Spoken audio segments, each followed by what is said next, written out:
Welcome to Comments Podcast, the show where we discuss a variety of topics with your host, Nina.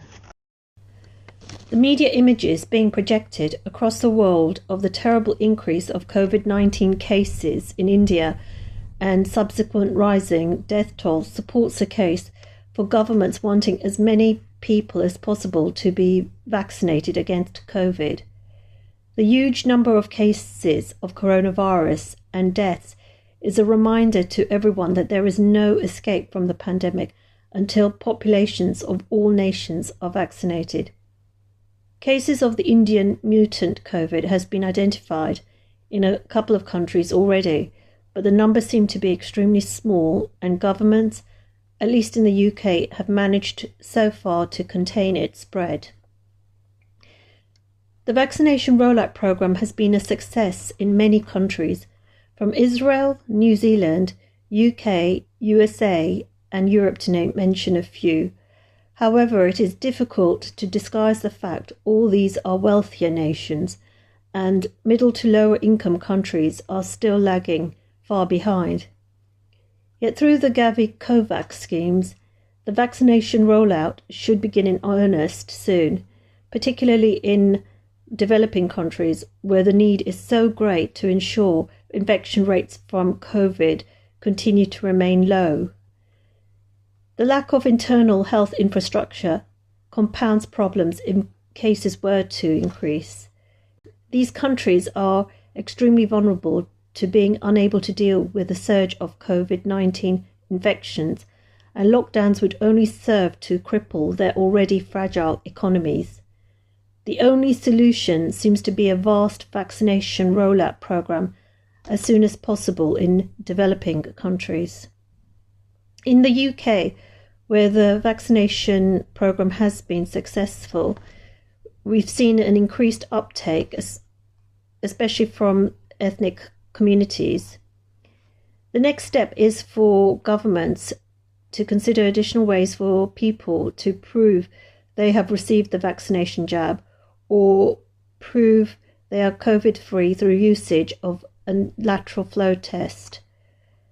This is essential as to properly open up venues with large numbers of people attending events, for example, football stadiums, conferences, music festivals.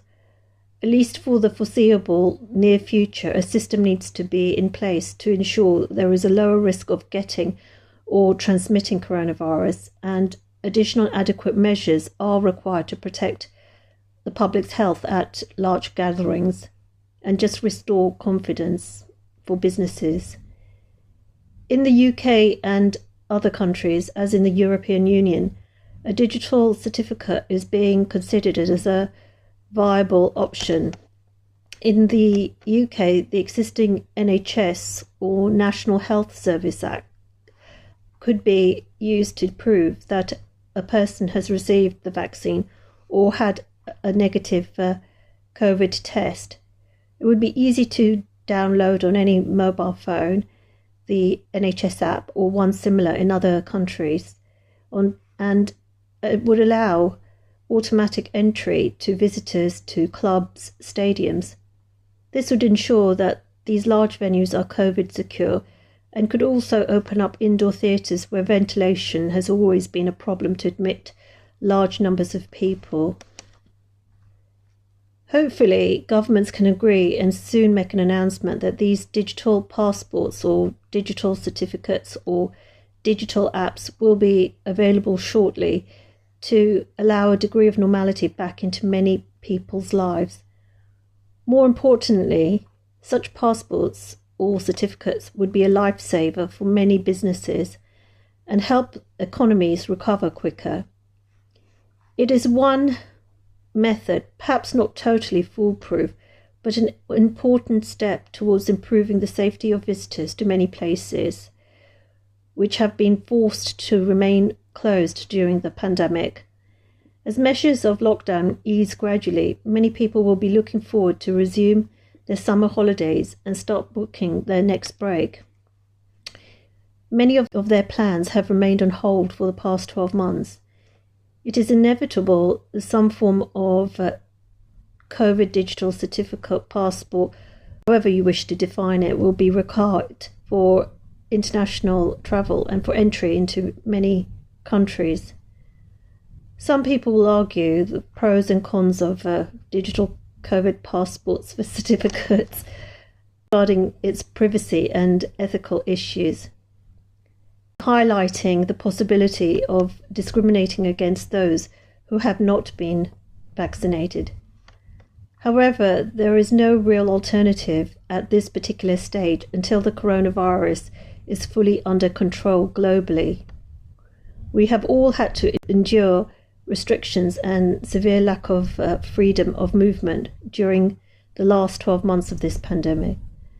As restrictions are gradually reduced, safety measures simultaneously need to be introduced, and one means of doing this is through issuing COVID digital certificates or requiring proof of a negative test.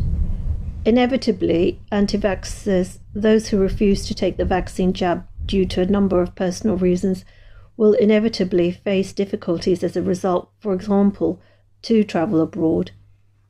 At least for the foreseeable future, countries seem to want to permit entry only to those travellers who can prove that they have had a vaccination, and many airlines too are requesting this proof in order to board their flights.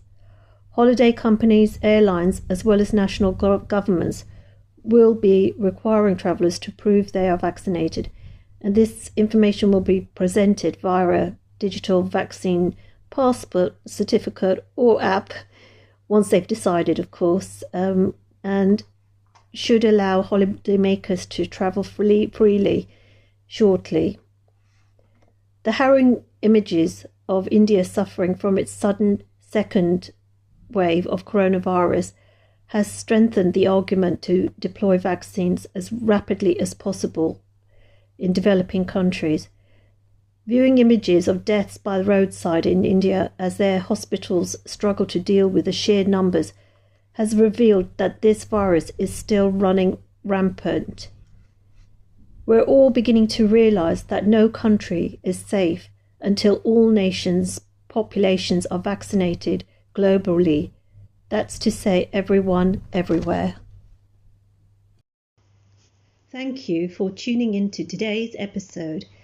You can subscribe to the Comments podcast via iTunes, Spotify, and other major podcast providers.